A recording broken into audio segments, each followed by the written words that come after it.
प्रश्न उत्तर झाल्यावर अध्यक्ष महाराज, प्रश्न क्रमांक 9025. प्रश्न उत्तर झाल्यावर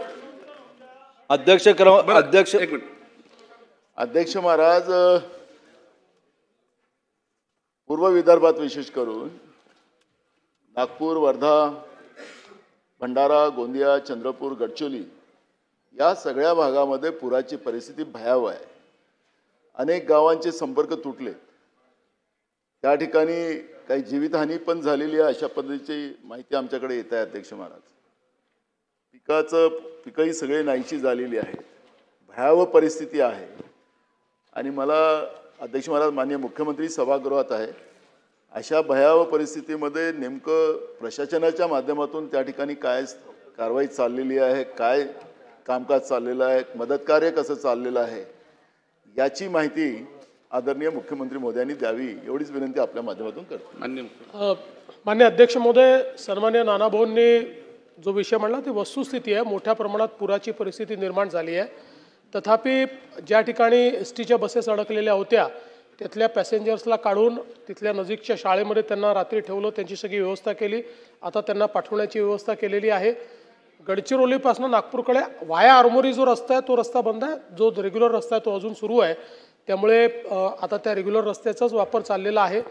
गोसीखुर्दचं पाणी सोडलं त्यावेळी आपण ते पाणी जिथपर्यंत जाऊ शकतं गडचिरोलीपर्यंत सगळ्यांना अलर्ट दिलेला आहे. त्यानुसार त्याची कारवाई चाललेली आहे. नागपूर शहरातही सखल भागामध्ये खूप मोठ्या प्रमाणात पाणी गेलेलं आहे. त्याच्यामुळे तिथेही काही रेस्क्यू ऑपरेशन आपल्याला करावं लागलेलं आहे. एक माणूस आत्तापर्यंत वाहून गेल्याची पूर्ण या सगळ्या ह्याच्यात आपल्याला इन्फॉर्मेशन मिळाली आहे. SDRF आणि NDRF दोघांनाही स्टँड बाय ठेवलेलं आहे. आणि आत्ताच्या परिस्थितीमध्ये कंट्रोल डिस्चार्ज असल्यामुळे अजून तरी खूप भीषण परिस्थिती तयार झाली नाही. पण आजही ऑरेंज अलर्ट आहे. त्याच्यामुळे आज त्या ऑरेंज अलर्टमुळे परिस्थिती बिघडू शकते. त्यानुसार NDRF आणि SDRFला आता तयार ठेवलेलं आहे. चला, प्रश्न क्रमांक 1 झालं ना, सविस्तर उत्तर दिलंय ना, सविस्तर त्याच्यावर चर्चा नाही होऊ शकत. प्रश्न उत्तर झाल्यावर बोला नानासाहेब. प्रश्न उत्तर झाल्यावर बोला नानासाहेब. नाही, प्रश्न उत्तर झाल्यावर बोला प्लीज. याच्यामध्ये आपण जे उन्हाळी धानाचा जो इश्यू आहे त्याला आपण ती काही परवानगी आपली आलेली नाही आणि त्याच्यामुळे ते सगळे केंद्रावरच धान ठेवलेला होता आणि तो पण सगळा उद्ध्वस्त झालेला आहे. त्यामुळे तो पण एक मोठा प्रश्न निर्माण झालेला आहे आणि म्हणून ते सुद्धा आपल्या याच्यामध्ये तो मुद्दा निवेदनामध्ये आला. निश्चित अध्यक्ष महोदय त्याच्याकडे लक्ष दिलं जाईल. चला, प्रश्न क्रमांक 1. नाही प्लीज नंतर अध्यक्ष महाराज, प्रश्न नंतर नाही प्रश्न उत्तर घ्या. प्रश्न अध्यक्ष महाराज, प्रश्न क्रमांक 9025. नाही आता बोलले नानासाहेब, बोलले, सर्व मांडलं, उत्तर दिलं मंत्री मुख्यमंत्र्यांनी. अध्यक्ष महाराज, प्रश्नाला मंत्री महोदयांनी सविस्तर उत्तर दिलेलं आहे. तरी अध्यक्ष महाराज, जिल्हा परिषदच्या शाळेच्या भवितव्य या शिक्षक शाळासमोर मोठे आव्हान उभं आहे. त्यामुळं आज सदर संच मान्यतेच्या निकषात बदल करणार आहे का? कारण यापूर्वी संच मान्यतेनुसार जिल्हा परिषदच्या शाळेसमोर विद्यार्थ्यांच्या संख्येनुसार शिक्षण व मुख्याध्यापक पदे निर्माण होतात.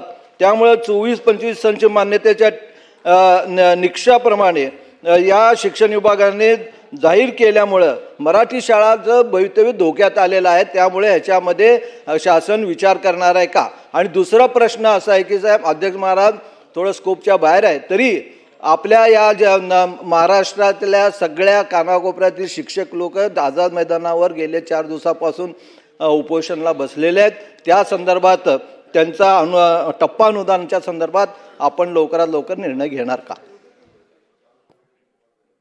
अध्यक्ष महोदय, 15/3/2024चा जो काही शासन निर्णय आहे, या शासन निर्णयामुळे प्राधान्यक्रमाने त्या ठिकाणी इयत्ता 9वी आणि 10वीच्या निकषांमध्ये जे काही थोडे बदल झाले आहेत त्याच्यामुळे हा जो काही मुद्दा या ठिकाणी उपस्थित करण्यात आलेला आहे. या संदर्भामध्ये शासनाने त्या ठिकाणी या निकषांमध्ये शिथिलता देण्याच्या अनुषंगाने शिक्षण संचालक यांच्याकडून प्रस्ताव आता प्राप्त झालेला आहे. त्या प्रस्तावावर सकारात्मक त्या ठिकाणी शासन निर्णय करेल.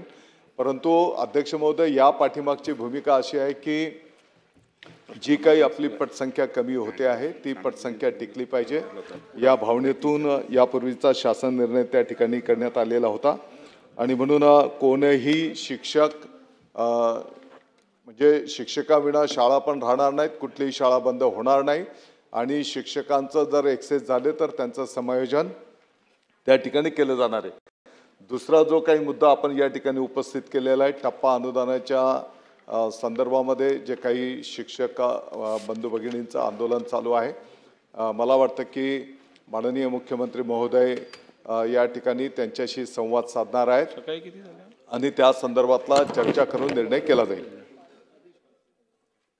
अध्यक्ष महाराज, एक महत्त्वाचा प्रश्न आणि तोही पहिल्या क्रमांकावरच लागला अध्यक्ष महाराज, कारण की महाराष्ट्रामध्ये आता शाळा प्राथमिक शाळा बंद करायची मुख्यमंत्री महोदय तुमच्याशी निगडीत असल्यामुळे तर अध्यक्ष महाराज शाळा बंद केल्या जातील आता मराठी भाषिक आणि जिल्हा परिषदाच्या प्रायमरी शाळा अशी भीती सगळ्यांमध्ये आणि त्याच्याशीच हा संबंधित प्रश्न आहे अध्यक्ष महाराज। अध्यक्ष महाराज, पटसंख्येची जी काही मर्यादा आपण लावलेली आहे 20पेक्षा कमी, आपल्याला लक्षात असेल की आघाडीचं सरकार विलासराव देशमुख साहेब महाराष्ट्राचे मुख्यमंत्री होते त्या काळामध्ये गाव तिथं शाळा एक मुलगा असेल तरी एक शिक्षक त्या ठिकाणी दिला जात होता आणि प्रत्येकाला शिक्षणाचा अधिकार या माध्यमातून हे शिक्षण दिलं जात होतं। पण आता अध्यक्ष महाराज तशी परिस्थिती राहिली नाही आहे। शाळा कशा बंद केल्या जातील याच्यावरचा उपाययोजना चाललेल्या आहेत आणि म्हणून मंत्र्यांनी एक या ठिकाणी स्पष्ट केलं पाहिजे की जी काही परिस्थिती आहे आम्ही शाळा पटसंख्येचा आधार नाही, एक मुलगा असेल तरी आम्ही शिकवू अशा पद्धतीची आम्हाला या सभागृहाचं आश्वासन त्यांनी दिलं पाहिजे। आणि दुसरा महत्त्वाचा प्रश्न अध्यक्ष महाराज, शिक्षकांचा जो विषय या ठिकाणी मंत्री महोदयांनी उपस्थित केला, आपण पाहिलं असेल की आत्ता आझाद मैदानावर हजारो शिक्षक आंदोलन करतात आहेत, भर पावसात करतात आहेत, चिखलात आहेत। अध्यक्ष महाराज, शिक्षकी पेशा करणाऱ्या व्यक्तिमत्वाला गुरुजनाला त्या पद्धतीनं आपल्या न्यायिक हक्क मागण्यासाठी मैदानात उतरून त्या पद्धतीची लढाई करावी हे काही बरोबर नाही। अध्यक्ष महाराज, सरकारने जाहीर केलं होतं की टप्प्याटप्प्यानं आम्ही अनुदान वाढवू। आता 20% असेल तर 40% केलं पाहिजे, 40% असेल तर 60% केले पाहिजे, पण शासनाने आता ते अनुदान देण्याचंही काम बंद करून टाकलं आणि म्हणून त्या ठिकाणी शिक्षकही मोठ्या संख्येनं चिखलामध्ये बसलेले आहेत, काल रात्री चिखलात झोपलेत अध्यक्ष महाराज। आणि म्हणून माझं मंत्री महोदयांना स्पेसिफिक माझा प्रश्न आहे की ते आंदोलन चाललेलं आहे त्यांच्यासाठी सुद्धा इथून काही संदेश देणार का आपण? हा पण एक मुद्दा आहे, ते आंदोलन त्या ठिकाणी संपलं पाहिजे आणि जे शासनाने जे धोरण ठरवलेलं आहे टप्प्याटप्प्याने अनुदान देण्याचं ते सरकार मान्य करेल काय, हा माझा स्पेसिफिक प्रश्न।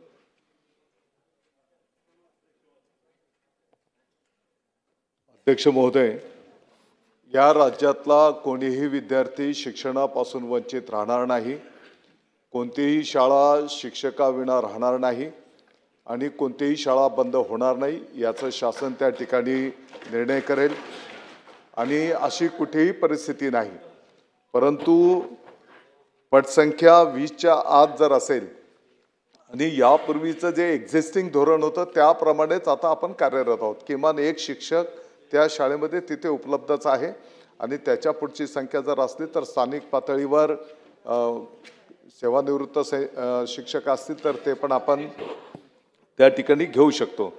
अध्यक्ष महोदय, 15/3/24च्या शासन निर्णयाप्रमाणे मी यापूर्वीच उत्तर दिलेलं आहे की 9वी 10वीच्या मध्ये जी काही थोडीशी शिथिलता आणण्याची आवश्यकता आहे त्याचा प्रस्ताव आता मिळालेला आहे आणि त्याप्रमाणे त्या ठिकाणी निर्णय सकारात्मक केला जाईल। अध्यक्ष महोदय, साधारणतः या पाठीमागची भावना एवढीच आहे की विद्यार्थ्यांना गुणवत्तापूर्ण आनंददायी शिक्षण तर मिळालंच पाहिजे, परंतु ते करत असताना शाळेंची पण जबाबदारी आहे की पटसंख्या टिकवली पाहिजे आणि नुसतं शिक्षका संख्येच्यासाठी जर आपण धोरण ठरवायला गेलो तर मला वाटतं की ते विद्यार्थ्यांवर पण अन्यायकारक त्या ठिकाणी होऊ शकेल। दुसरा जो काही मुद्दा आपण शिक्षक बांधवांच्या आंदोलनाच्या संदर्भातला उपस्थित केलेला आहे, टप्पा अनुदानाच्या संदर्भामध्ये माननीय मुख्यमंत्री महोदय, माननीय उपमुख्यमंत्री महोदयांच्या सोबत आंदोलनकर्त्यांची बैठक संपन्न होईल, त्या चर्चेतनं जो काही निर्णय त्यांच्या उपस्थितीमध्ये व्हायचा तो होईल। जयंत पाटील साहेब। अध्यक्ष महोदय, आझाद मैदानामध्ये 7 ते 10 हजार शिक्षक काल बसलेले आहेत. सरकारच्या नावाने हाय हायच्या प्रचंड घोषणा चालू आहेत. सरकारने जी कमिटमेंट दिलेली होती, टप्पा अनुदान योग्य वेळी त्यांना त्या टप्प्यात अनुदानावर आणायचं, त्यापासून सातत्याने सरकार पळून जातंय किंवा दुर्लक्ष करतंय किंवा टाळतंय. आणि म्हणून नाईलाजाने शाळा सोडून महाराष्ट्रातले 8 ते 10 हजार शिक्षक आज आझाद मैदानात येऊन बसलेले आहेत. आणि तुम्ही विद्यार्थ्यांचं नुकसान होणार नाही याच्यासाठी टप्पा अनुदान वेळेवर द्या.